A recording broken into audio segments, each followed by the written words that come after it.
Is dinner being made, or is it? I'm not sure. We should check the status. Let's of not dinner start recording until we know the status of food. Well, until after. We'll eat and then do it. Yes. That way we're not interrupted. Yes. Food's more important. I concur.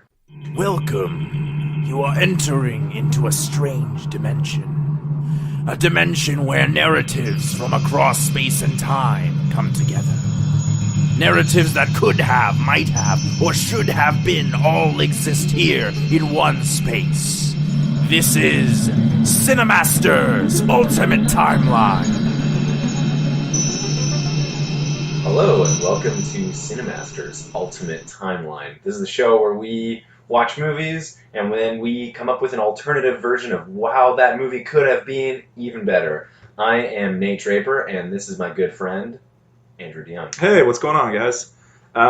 So today we watched The Temple of Doom. Temple of Doom.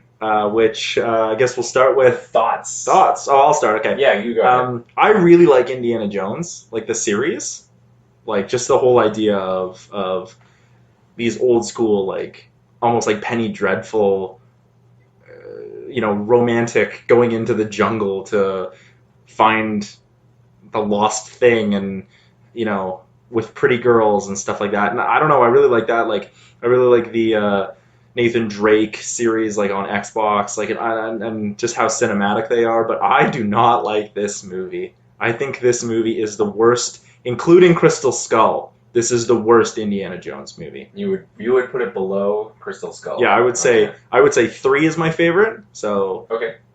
Crusade, then Ark, Uh-huh. then Crystal Skull, then Temple of Doom. Temple of Doom is awful, and I'll tell you why. For me, it feels like there's no real plot.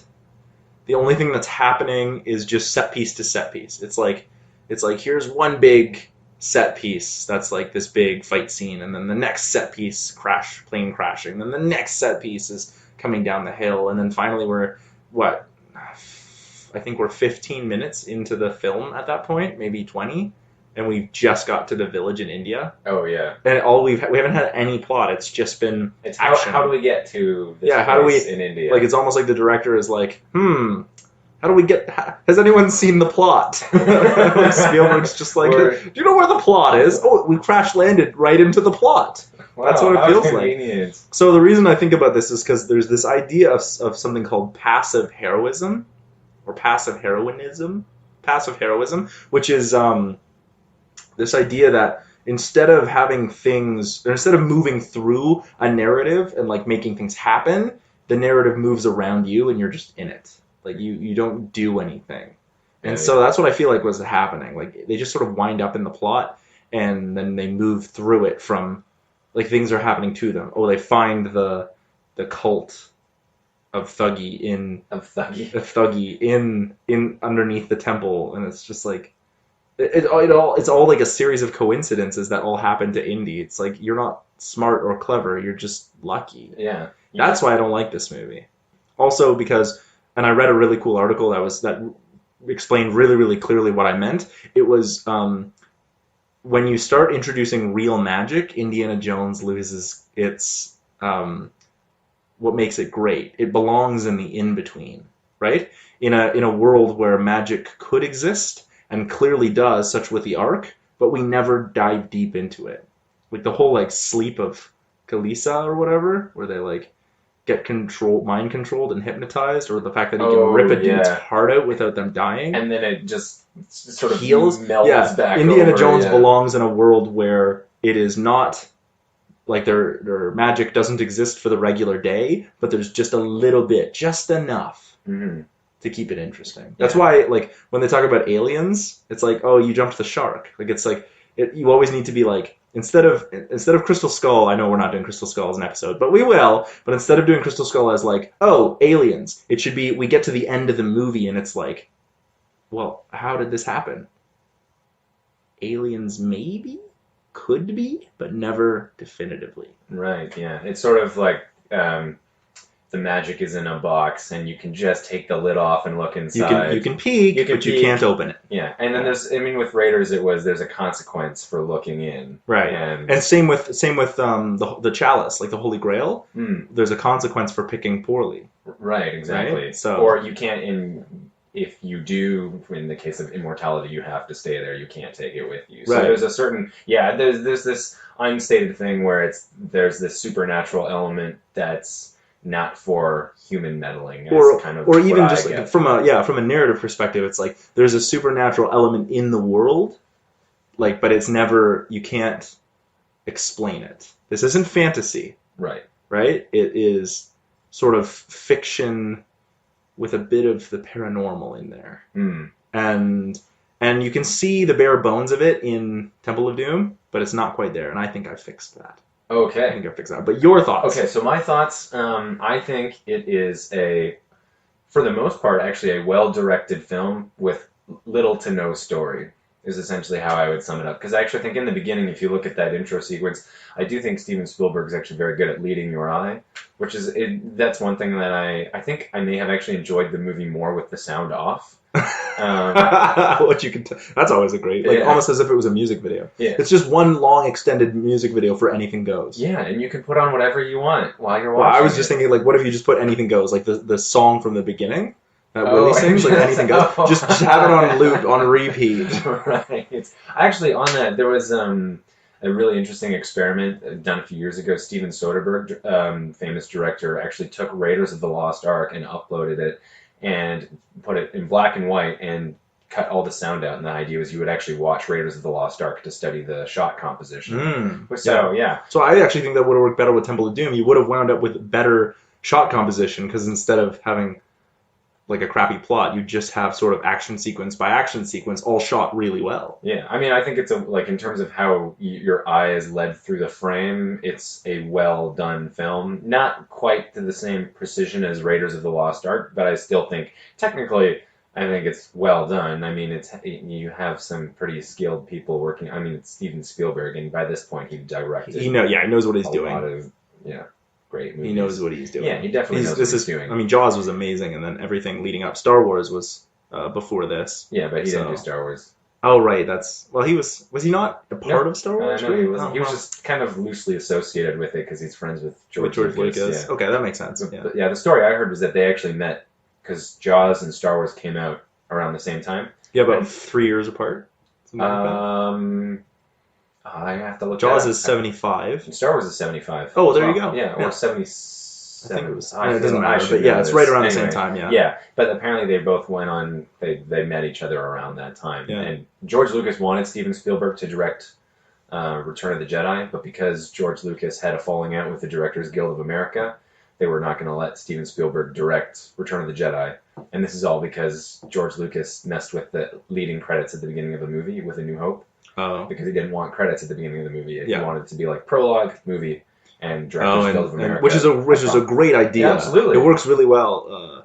Like musically, it's shitty because just because my background is music. Like having an overture is what you used to do, and they used to do that in movies. That's why you had the credits at the beginning, because you'd have an overture introducing all the themes of a movie. It's a holdover from opera, and but then when you don't do that, when you just sort of go like LucasArts. You know what I mean? Credits are rolling, right? So I think it's great that you do that. I think the pacing of the movie benefits extremely well. Absolutely, I would agree. Yeah. But back to Temple of Doom. On a whole, I just felt it was just a flat movie. There was really nothing. There's no narrative. Yeah, there is no narrative. It was essentially, like you said, a lot of really, really interesting looking set pieces. It looked good. But there was a lot of loose threads that didn't connect or line up, and it feels like the characters weren't even fleshed out or developed, and it honestly just feels like they were trying to come up with a horrible, like some sort of semblance of plot just to move these awesome set pieces through. Because you're right, the set pieces are wicked. That minecart scene is ripped straight out of Donkey Kong, and it's awesome. Like, you know what I'm talking about? Like, it's so sick. Like, that's what I imagine, like, when I play Donkey Kong and there's those, like, cart sequences. That's what I imagine that. Yeah, I know what you're talking about. That's exactly. Are you talking about, like, N64 Donkey Kong? Well, yeah, but also Donkey Kong Country. But any Donkey Kong game, yeah. Right. That's exactly what I imagine those cart sequences being like, but in live-action 3D. Right. Now, I've got a couple thoughts about this. Did you know that Temple of Doom is actually a prequel to Raiders of the Lost Ark? I did not know Yeah, that. so it Wait, is. how? Raiders takes place in 1936 or 37, Okay. maybe even 38. I think it might be 1938. Okay. And Temple of Doom takes place in 1935. Huh. So it is a prequel. Just wanted to, if that skews the way you look at the movie now. Not really. Not really. I still think it's bad. And then the next thing that I wanted to bring up was, were you aware that the whole opening shot Okay. was because Spielberg wanted to direct a James Bond movie? I was wondering. It had a very James Bondy feel to it. Well, even when Harrison Ford shows up and he's like wearing that white top tux, yeah. You're like, that's totally supposed to be Sean Connery. Yeah. Well, it feels more like a James Bond movie than an archaeologist movie. And later on, because we see him wearing that tux, later on when they're in the palace of whatever the place that is, we see him in sort of his tweed suit from the first movie, and you're like, that's Indy. This tuxedo thing that he's wearing, Indy, I feel like, wouldn't wear that. He'd either wear his like hat and coat kind of thing, or he'd wear that like tweed suit bow tie thing that we see in Ark and in Doom, because it's also his dad's style. Like if you look in Last Crusade. In Last Crusade, his dad wears like a very similar style to uptight Indy, as opposed to like in the field work Indy. Got it. Yeah. Junior, yeah. All right. So that brings us right into, I'm just going to do a quick summary, and then we'll move into the pitch. All right. So here's our summary for those of you who haven't seen Temple of Doom in a while, to which I would say, don't bother. So in Shanghai, Indiana Jones winds up in a shady deal for a diamond with a shady Chinese businessman. The deal winds up going wrong for Indiana, who is then forced to give up the diamond and flee with a female singer named Willie Scott. Meeting up with Indy's associate, Short Round, the three then board a plane, but it turns out to be owned by the shady businessman. The pilots then intentionally crash the plane. The three manage to escape on an inflatable raft, and now on the ground they enter a village where they're told that an ancient stone has been stolen along with some children from the village. So they head to a place called Pankot Palace, and there they discover that a cult has been using the children to mine for the remaining stones that seem to be buried underground. Indy attempts to see what's going on, but is captured and somehow brainwashed. In this state, he winds up capturing Willie somehow, and then she is lowered into a pit of lava, but he wakes up and saves her. Then a battle ensues between the members and main characters, the cult members and the main characters, and eventually they find themselves in a minecart to ride out of the mine safely. And when they do, they are wind up cornered by the cultists on a rope bridge, and in a desperate move, Indy cuts the bridge, and the three then fight the cultists as they work their way up the bridge, which is now a ladder, basically. And finally, they reach the top, victorious, and with the village leaders, and now with the villagers protected, and the stone is now safe and sound. So end of movie. Roll credits. You'll notice like that was a hard one for me to get through in terms of the summary, because it's just sort of so disconnected. Even listening to you describe it, you'd go, wait, is this the same movie? You're just sort of jumping, like as you said, we're just kind of drifting through the narrative. Yeah. Like I almost feel like this should be Indiana Jones and the Search for the Plot. That would have been a better movie. Yeah. So I think I went first last time. Did you? Do you want to go first? Sure. Yeah, why don't you go first? All right. So I'll go with like more general changes. So first, right off the top, I would get rid of the whole opening in Shanghai, because it has nothing to do with the rest of the movie. Yeah, no. It's just, I mean... It's so James Bond, and it's really cool, it is, but actually, it has nothing to do with the plot. It was interesting, when I was talking about Steven Spielberg leading your eye, like the business around the table where they're exchanging the diamond, the camera work there is actually pretty interesting. That's such a sick scene, like moving it on the Lazy Susan around. Oh, yeah, like so you could tell that I feel the whole movie, in my opinion, exists for this scene, and I'm sure that Steven Spielberg was like, I just want to do a James Bond movie. This is my calling card for a James Bond movie. Yeah. And maybe that's why he didn't get to do a James Bond movie. Because this movie sucks. That scene is really well done. Actually, I did want to talk just quickly, sorry. Sure. There's a scene in there where we see the camera, and it's like I think it's from Indy's perspective, and just a fist comes out of the camera and punches someone. And so it's like first person, but all you just see is this fist come out of the camera and hit someone. I was like, that's kind of jarring, but it's also hilariously well shot. Right. It's just like, I am this fist hitting this guy. I thought it was great. Anyway, I don't remember that. Oh, it's great. Anyway, I would just take that whole scene out because it really has nothing. It only exists to give this very convoluted explanation for why we're in India all of a sudden. Yeah, really. And it's never brought back this whole, we found the ashes of the first Chinese emperor from this certain dynasty. It doesn't come back. The diamond doesn't come back. None of it comes back. We just jump off a life raft, land on a mountain, slide down the mountain, and now we're in India. Because we were trying to find the plot, and here we are. So that would be my first change. I would get rid of the love interest. Willie was her name. Willie Scott. Willie Scott, yeah. I think the movie would be better without her. God, she is so annoying. Yeah. Even though, Short Round is, racist. Yes. He's a racist stereotype, but at least he's entertaining. And at least he contributes. One of the things I thought about was, could you have her in the story still, and she just be more of an agent in the story? But I thought, not suck. I'm sure that's possible, but I just felt like I think it would be adding too much. I personally think it'd be more interesting if the focus of the film was the relationship between Indiana Jones and Shorty, actually, and how Shorty sees Indiana Jones. So that would actually be how I would focus the film and make it more of like a character film. The other thing that I feel like we need to address is the racism that's really inherent in the movie. Not just Short Round, but you're talking about the way whole, he treats Indian culture. Yeah. And, he eats live snakes or live eels outside of a cooked snake. Exactly. And we just eat bugs, and all the Indian men we come across are either evil or hypnotized or disgusting. Right. And they're all bad guys, Yeah. and who need to be rescued by the British military.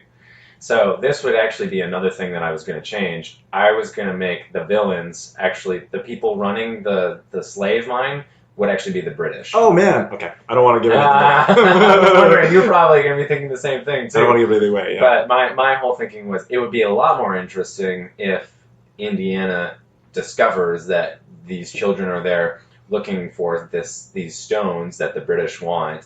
But because one of the things that's at the heart, or you've seen all the other Indiana Jones movies, is he's against some sort of authoritative regime. Yeah. So in the first one it's the Nazis, in the third one it's the Nazis again. Yeah. In the fourth one it's the Russians. The Russians and Cold War Russia, yeah. Yeah. And so, and this would be I don't really wanna give interesting anything away. if it was the British Empire. Right, I don't want to give anything away, but I did something incredibly similar. Okay, so I think that would be a much more interesting movie, because then you can talk about colonialism. And we're in India, where this is a country that has experienced a lot of problems and as a a result horrible of it. oppression. Oh, yeah. Especially during 1935. This is pre-Gandhi India. Exactly. So, yeah. So it would have been actually very fitting to make the British Empire. And so that guy who shows up in the hotel at the beginning, who they meet, the British general. Oh, Captain Cooked or whatever. Yeah, who doesn't really... he's kind of there. And then he's just I need a plot device for Deus Ex Machina. Yeah, exactly. But I think he should have been the villain by the end of it. Let's see, what else did I have here? So, in terms of a character story, in terms of Indiana Jones' motivations, my thinking was, one of the things I have to admit about Indiana Jones, I find the violence actually very troubling. I watched Raiders of the Lost Ark again a couple years ago, and I did find the violence in it bothersome. And I find the violence in this bothersome. What bothers me about it is basically the way he solves all his problems is just by beating people up. Yeah. And if you think about it, he's actually not a very responsible archaeologist. So he's bad. There's been lots of essays and pop culture edits about this, but he's not good at his job. And a lot of people say he's not even a good person. No, he's not. And so I would make that essentially at the root of this film, where you would give Shorty, I would give him a different name too, but you would give him opportunities to question the integrity of Indiana Jones. And my thinking was, Indiana Jones shows up because he's on academic probation, or he's in trouble of some kind, and he's got to get his status back. He's going through this village, finds out about this stone, and on the surface says that he's going to help them to get their children back. But really, because in the film, what's interesting is he says openly, I'm in it for the fame and glory, which is kind of a weird thing to admit. But I thought it'd be more interesting if that is actually his motivation, but he doesn't say it. He pretends to have more altruistic intentions. And then going on this expedition, Shorty is now watching him and going, wait a second, you're now, you say you're doing this, but now I'm starting to question that. And so I had an idea for, at one point, I thought maybe you could have Indiana Jones have a choice. Like, he gets the stone, and he's like, I can go. I've got this artifact. I can get out of here. But in order to get out of there, he'd have to, like, Shorty gets caught. And so he has a choice between, okay, I can get out of here with this, or I can go back and rescue Shorty. And he actually goes with the stone. Oh, shit. Instead. And in trying to escape, gets caught. Then he gets imprisoned, and Shorty escapes, but Shorty goes back and rescues him. And then they both escape, and then Indiana Jones, and then through, you know, some other circumstance, they get the stone back, but at the end they both would part ways. So that's interesting. Where like Short Round would be like, oh, you're not a good role model, and then maybe we have, because this is a prequel, right? Then maybe we have Indy go like, maybe I need to rethink how I do this. Yeah, exactly. Yeah, that would be how I would approach it, where he starts off selfish, and by the end realizes, oh, my irresponsibility, there's consequences to it. And you mirror that with the British Empire and this guy. Because the villain is someone who's willing to use children to meet his ends. And Indiana Jones does the exact same thing. And so it'd be really interesting if at a certain point in the film, Indiana Jones, like, that's what gets him in trouble. And then by the end he decides, okay, no, I can't do this. This is wrong. And that's where he veers off in a different direction. Yeah, you focused hugely on thematics. I went way narrative with mine. Like, I rewrote the film to work like some kind of semblance of a narrative in there. Okay, but I didn't really focus too much on thematics. Okay, well, let's hear yours. That's essentially mine. That's essentially the big talking points for mine. I'd like to hear it. Okay, so mine is like very narrative driven. I was so frustrated with the lack of story in this movie that I was like, I am rewriting the shit out of this because it's just so frustrating. But I didn't do much in the way of themes, but I think I have an excellent story using a lot of the same set pieces. So if you're ready, feel free to ask questions when you're ready. So the whole beginning, that whole shot, like the James Bond thing, instead of taking place in Shanghai, is going to take place in India. Except instead of a shady Chinese man, it's going to be a shady British dude in India. Much better already. Much better already. So shady British dude in India. So Willie is no longer a white woman, but actually an Indian singer in an Indian restaurant. And she has some agency and doesn't suck. And I've decided I'm going to rename her Wakita, right? Which is Indian for beautiful flower. I just Googled the name. But it starts with a W, so Wakita. So I'm actually, if you recall in that scene, there's actually a character in there named Wu Han, who gets shot in the opening scene. Oh, yeah. I'm going to have him not die and replace Short Round. Oh, okay. So he can still be this sort of kind of funny comedic guy, but not in a racist way, and have way more agency because he's a little more on the level. He's not as old as Indy or as Wakita, so he's young, maybe like early 20s, late teens, but he's there. He has some agency. And so those are our three main characters now. No more Short Round. All right?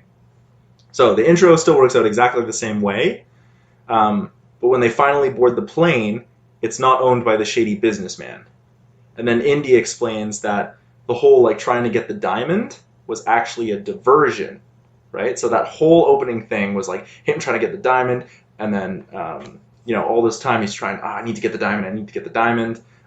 They do the trade, like all that great camera work we were talking about, but really he was never after the diamond. He was just using the trade as a diversion, and he pulls out a piece of paper from an old book.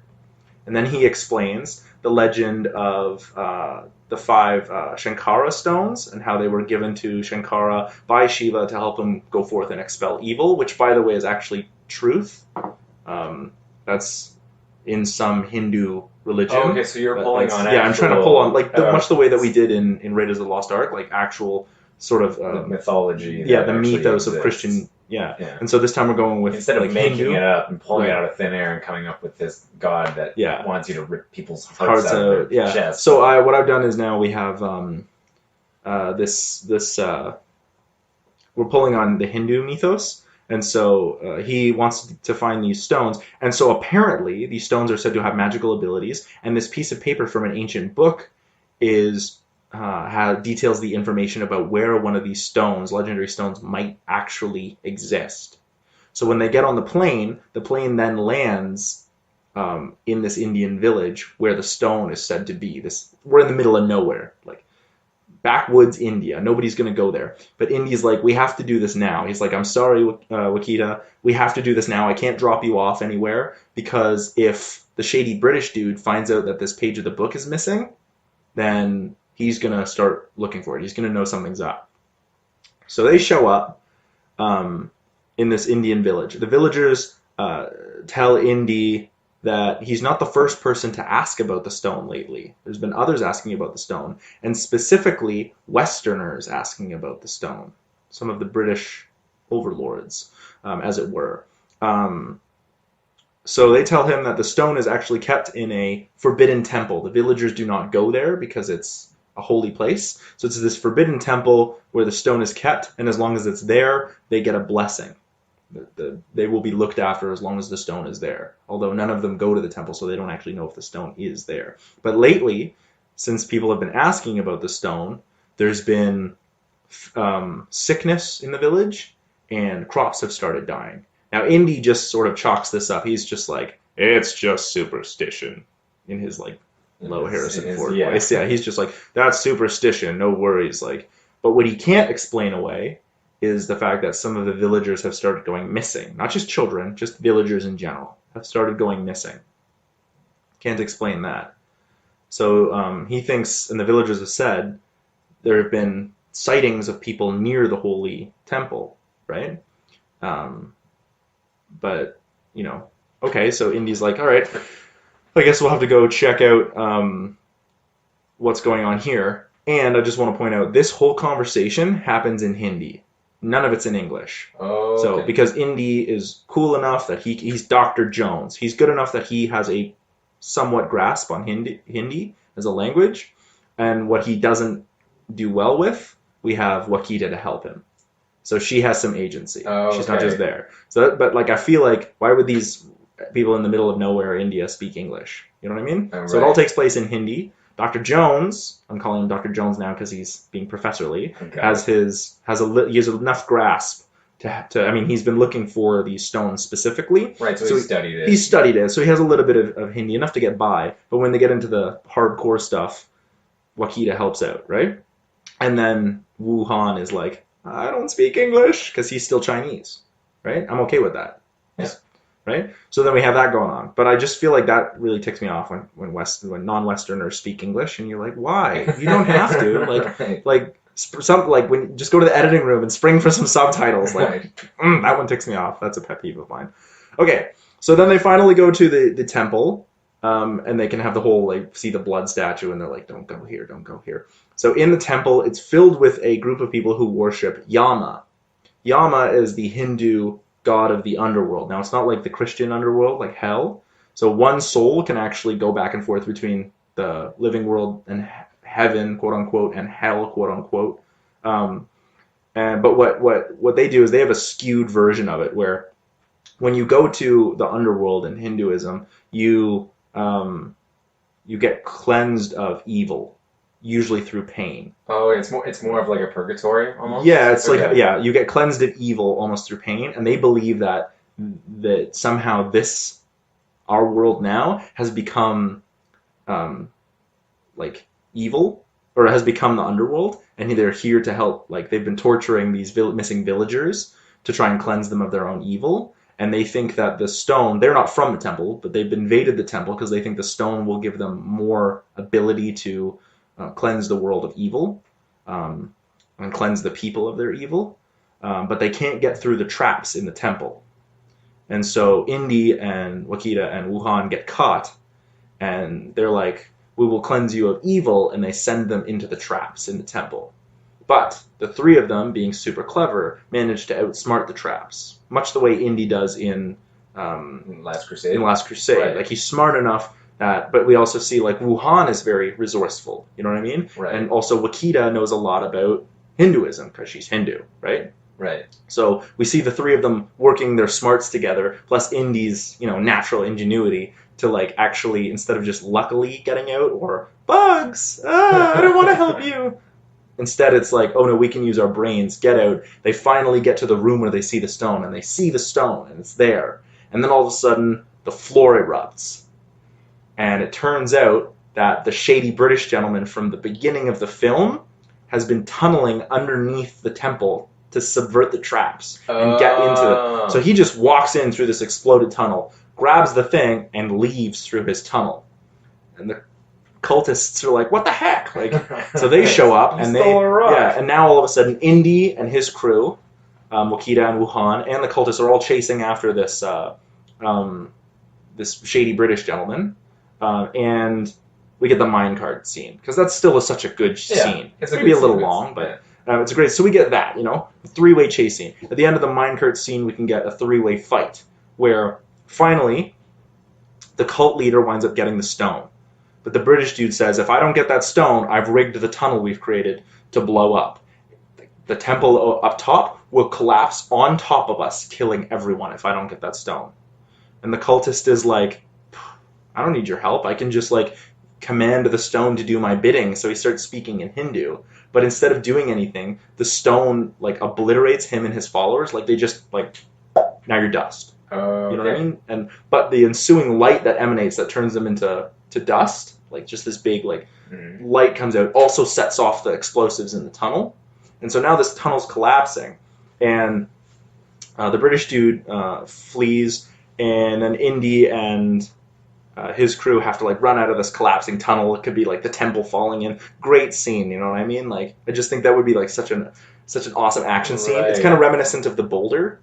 Okay. Do you know what I mean? Yeah. Like so the tunnel instead of all the whole tunnel like just boom collapsing, it's like the explosions are happening like in sequence. In like a chain reaction. So they're like running out, and as soon as they leave that room, that collapses behind them and collapses behind them. So we get this like reminiscent of the Boulder and Raiders of the Lost Ark, but now it's like this whole temple and tunnel collapsing out. Finally, they make it out of the tunnel, but the British dude got away. He got away, right? So no such luck. So, but it turns out that all the tunneling that they've been causing to build the tunnel into the temple was contaminating the water, which was causing the sickness from drinking water and the crops to die, right? And then so finally, Indiana, Wakita, and Wuhan go to leave after giving the stone to the people, and Wuhan could say something like, hey man, it was really, really great that you left the stone behind, right? And like he's like, but I don't understand why you left it. Like think about the greatness of what that stone could mean for the world. And Indy turns to Wuhan and goes, what stone? And that sort of signifies like the stone means more to those people there and means more good for them than it would ever do in the real world. Right. You know what I mean? Because of the power to obliterate or whatever. So he's just like, what stone? Right. And that's the end of the movie. Cool. Yeah, so I like it. I focus much more on like narrative rather than an actual overall, I guess, theme. But like thematically, the idea, what I really wanted is like, I don't know, like it's just it's a fun adventure. It's a fun adventure, and I tried to take what was there and really change it around a bit more. I wanted to give Wakita more agency, because Willie is such a frustrating character. Yeah. Oh my God, Indy. Yeah. I'm wet. I hate the outside. Like it's like I'm gonna pour cologne on this elephant. And then the stinky Indian dude. Yeah. And so I really wanted to give because if it's gonna take place in India, I wanted to give India a voice, the Indians a voice. So that's why I wanted Wakita there. She speaks Hindi, right? She speaks or she knows about Hindu culture. And yeah, sure, she can be easy on the eyes. Like it's fine if you want to have her be a beautiful woman, especially if she's a singer. But let's not have a love plot. Yeah. You know what I mean? Yeah. It's not necessary. I agree. Right? Yeah. And then I also think, like, having Wuhan, who might be great, like, we could sort of show him as being, like, he's great in the city. When they're escaping through the city, he knows all the ins and outs. He's a great driver. Like, he's very metropolitan, you know what I mean? Right. But as soon as they're out in the jungle, he can be useless. It's just like, I don't like, you know what I mean? I don't like jungles. Like, I'm a city kind of guy. So then we have, like, Indy, who's in his element as long as he's in the field, you know what I mean? But also very smart against Wakita, who is this like singer but still very smart and capable, or at least like street smart. Mhm. And then we have Wuhan, who's like, he's like almost a Chinese gangster. You know what I mean? Like very used to being in the city, knows his way around a gun, like grew up on the streets, works with Indy because maybe Indy got him out of a tight jam one time. So Wuhan's a little bit of a shady character, but he's loyal to Indy no matter what, right? But he sucks in a jungle. He's all about metropolitan life, right? Right. So then we can have him sort of be the butt of being in the jungle, but still like he's doing his best. He's just not a jungle guy. Yeah, exactly. Right? And then Wakita can be our female, but doesn't need to be a love plot. Yeah. Yeah. I feel like the love plot is actually super sexist, super misogynistic, and really pulls away from whatever semblance of a plot is in this movie. Yeah. So. Yeah, I agree. I don't know. It just. I agree because when I was sitting down to figure out what to do with it, I tried to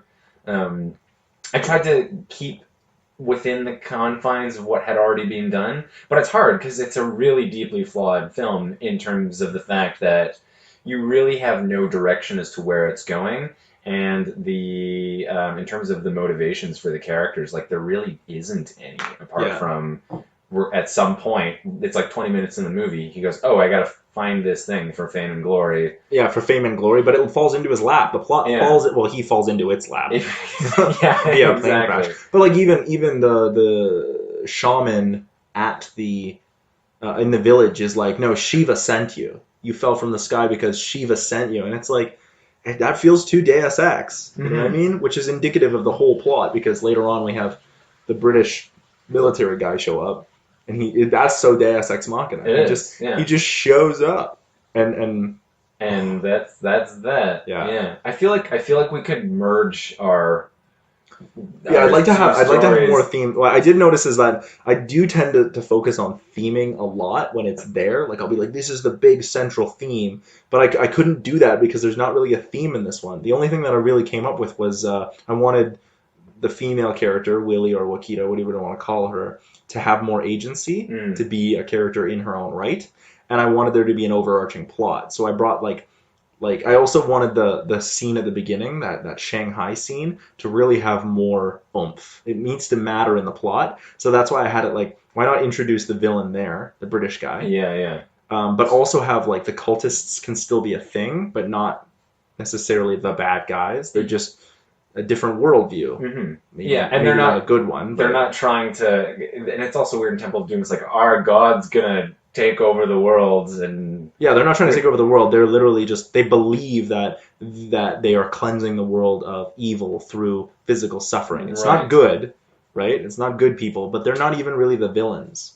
I just needed the cult really to be in there because that was what is in the original movie. Right, yeah. Yeah, the other thing I really wanted to drive home again was passive heroism, which is, the idea that a character moves through a narrative as opposed to affecting the narrative.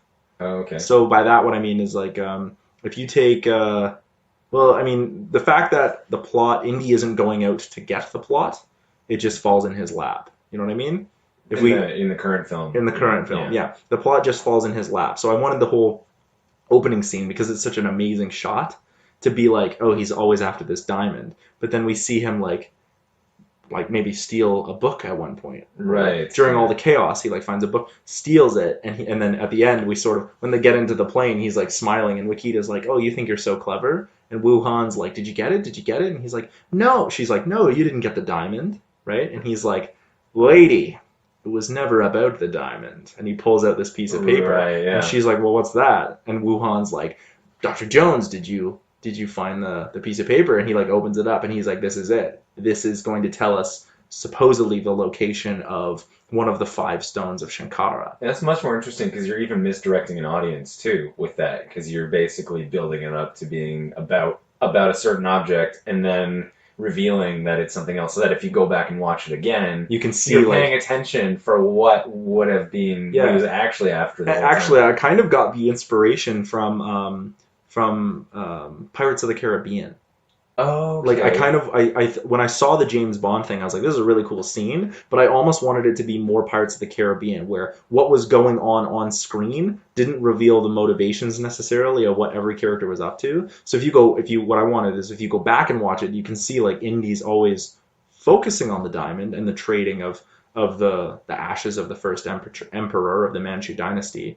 But what's really going on is Indy's using all this as a distraction to get his hands on the book about the Stone of Shankara. Yeah, that's Yeah. much more interesting. Yeah. Yeah. Where I was going with mine was I was thinking about Skyfall. Okay, I was yeah, like, yeah. what was a sequel where, because with a lot of these movies, and going back to James Bond, even the leading character is usually a bit more stoic, and it's very rare that you actually get to see more of what's lying underneath. Yeah. What I liked about Skyfall was you got a little bit more of an insight into who this James Bond is. And I was sort of thinking, what would that be like with an Indiana Jones sequel? Actually, one of the other things I thought would be interesting is to answer the question, why is he afraid of snakes? Is They ever explain that. explained? Yeah, They do explain it in Last Crusade, do they? Or they talk about how his dad is afraid of rats. Okay. But I believe it's explained, and there was like a short series of movies and or TV show called Young Indiana Jones. That's right. Yeah, Okay. I've never seen it. I haven't I either. haven't heard whether it's good or not, but it sort of explains like The fear of snakes. how he got his fear of snakes, because he didn't used to always be afraid. And like I do actually have, eventually I'd like to do an episode of CineMasters on what an Indiana Jones 5 might look like. Oh, okay. So once we do Crystal Skull, I'd like to maybe be like, hey, let's pitch Let's do Indiana it. Jones 5. Let's do it. Because I have some great ideas about how I'd like to do that. And Okay. also how I'd like to introduce a new Indiana Jones. So I won't go into too much detail now, but Is Harrison it Shia Ford, LaBeouf? it's not Shia LaBeouf. I do not. Oh, anyway, that's getting off topic. We'll talk about Crystal Skull eventually. Right. But yeah, eventually I would like to be like, hey, Indiana Jones 5. What would that look like? Oh, that'd be fun. But yeah, so no, I really like the idea of Skyfall, like being like, hey, let's go into this. We don't know much about Indy's backstory.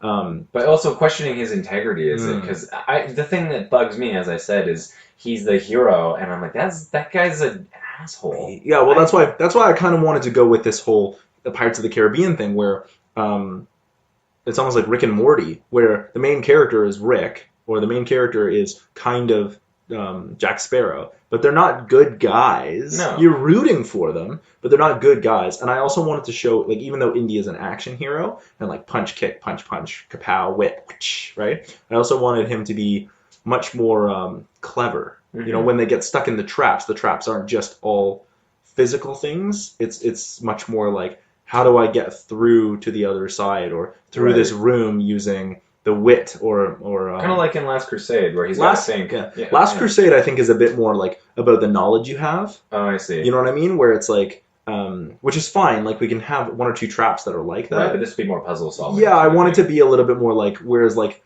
then we can show off how Wuhan, even though he is, even though he's really, really out of his element in the jungle, you can see he's sharp, he's fast. He's like, oh, we need to solve this falling ceiling problem, but this reminds me of that one time where, I don't know, whatever, you know what I mean? We can show that he's quick thinking, even though he's sort of been our comedic relief up to this point. He's still sharp, he's fast, he's got a certain amount of ingenuity, whereas Wakita can help out with the lore side of the puzzle. More like, and then we just have Indy being the coolest guy ever. I just want him to be a little more smart and clever rather than just kind of this brute who just punches his way through things. Yeah. Which is what bugs me about Indiana Jones in general. Because I really like Last Crusade. I think Last Crusade is my favorite. And I actually, another thing I wanted to do with this one was, and I apologize if I'm being, because I'm a white dude, if I did some appropriation. Oh, okay, yeah. But I really feel like if you maybe wanted to get somebody who understands more about Hinduism, and my pitch was just rough, right? It was just like, here are my thoughts. Both of our pitches are rough. Yeah. Like if I could get somebody who understands about like Hindu culture and Hindu religion and bring them in and be like, hey, instead of me telling this story, why not bring in tell us more about actual story of, because I mean my research was totally not deep. Tell us more about the lore of Absolutely. the Shankara stones and how Shiva gave these stones to this guy named Shankara who went to the top of this hill, because apparently that's all based on like mythology, like Hindu mythology. And I feel like Indiana Jones needs to play with that Mhm. in order to go from our world where there are miraculous things per se, in order to keep it grounded in the real, we need some kind of mythos. And we already did Christianity, so why not do Hinduism? Eastern, Or what? This might be going into somebody else's wheelhouse potentially, but what about going into like Greek mythology? Oh, yeah. Like looking for like what if there was like actually this goes into what I think my idea for Indiana Jones 5 will be, but so I won't say too much. But what about like if they're looking for something from like Greek mythology, like I don't know. There's lots of great examples. Or Norse mythology. Yeah, or Norse looking mythology. for that hammer of Thor. Yeah, the hammer of Thor. It might be too much of a giveaway, but like so what if they're looking for this thing called telos, right? So telos was supposedly this moving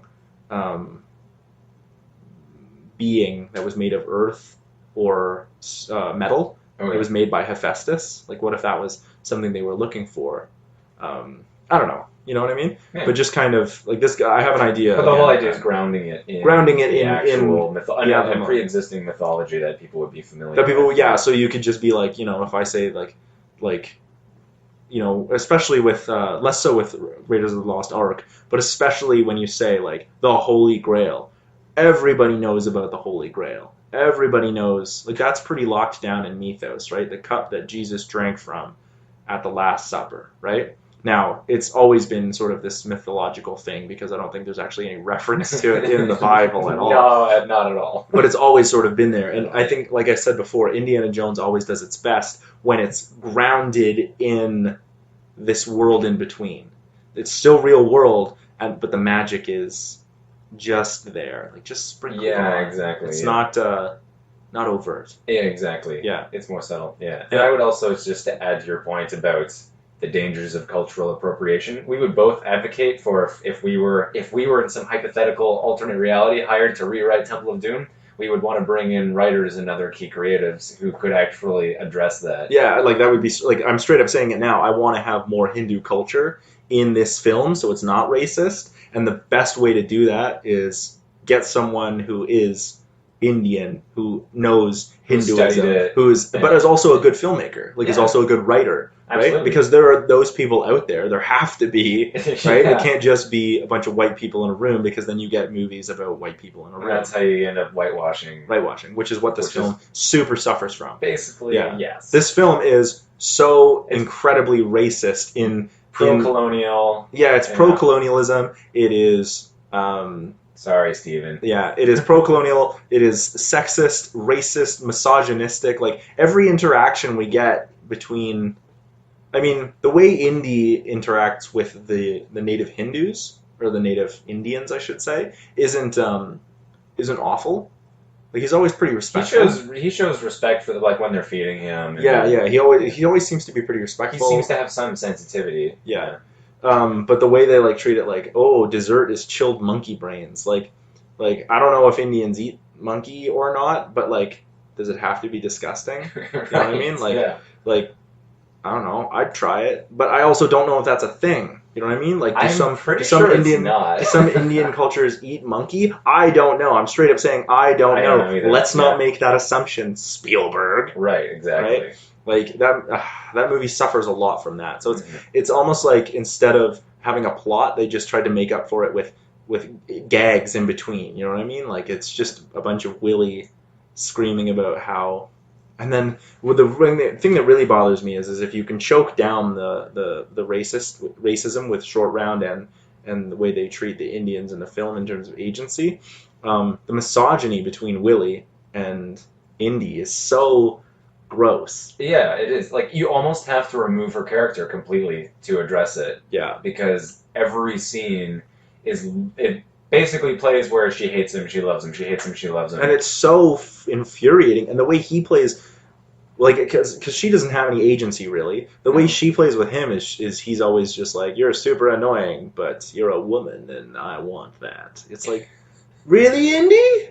Like that's what her point of being in the movie is. Put her in a pretty dress and have at it. And the then only thing she does is rescue them from the crushing room. Yeah, but that's basically... Even that was an accident. But even that was so aggravating because that scene actually shows her doing something useful.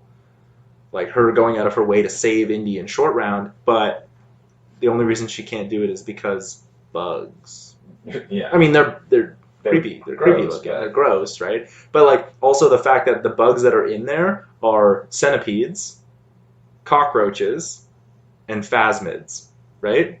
None of which are particularly, as far as I know, none of which are particularly like dangerous. No, they're not. They don't have stingers or pointers or pincers that can mandibles that can bite. It would still be gross though, having centipedes crawling around. Right, but like centipedes are usually generally pretty actually tame. Right, Yeah. it's why we see them in movies all the time. Same with cockroaches. Cockroaches They're not going to bite. Right, cockroaches are incredibly easy to deal with. That's why we see them in movies, because you get an immediate visceral gross reaction, right? But also they're way too easy to just be like they're deal with. You put a bunch of cockroaches down, and when you're done, you scoop them back up. Yeah. Right? They're pretty easy to deal with. Yeah. And phasmids are really cool. I don't know if you know. A phasmid is like a stick bug. Which one's it? The stick bugs? The big Yeah. beetles? No, they look like sticks. Oh, There's a couple of those the in stick there. bugs. The stick bugs, they're called phasmids. And Those are pretty cool. they are super Yeah. cool, and they're super tame. They eat like leaves. They Right. just hang out on trees They and try look not pretty to. chill, actually. They are super chill. Yeah. If I was an insect, I'd probably be a phasmid. Oh, there you go. Yeah. If I was an insect, I would not be an insect. I But would yeah, opt out of being an and then the insect. only other one is centipedes, and centipedes are, if you're familiar, having centipedes in your house is a good thing because they eat other insects, specifically Oh. like other pest insects. So it's like, even though they're gross and creepy looking, like all of those bugs that we saw in there were.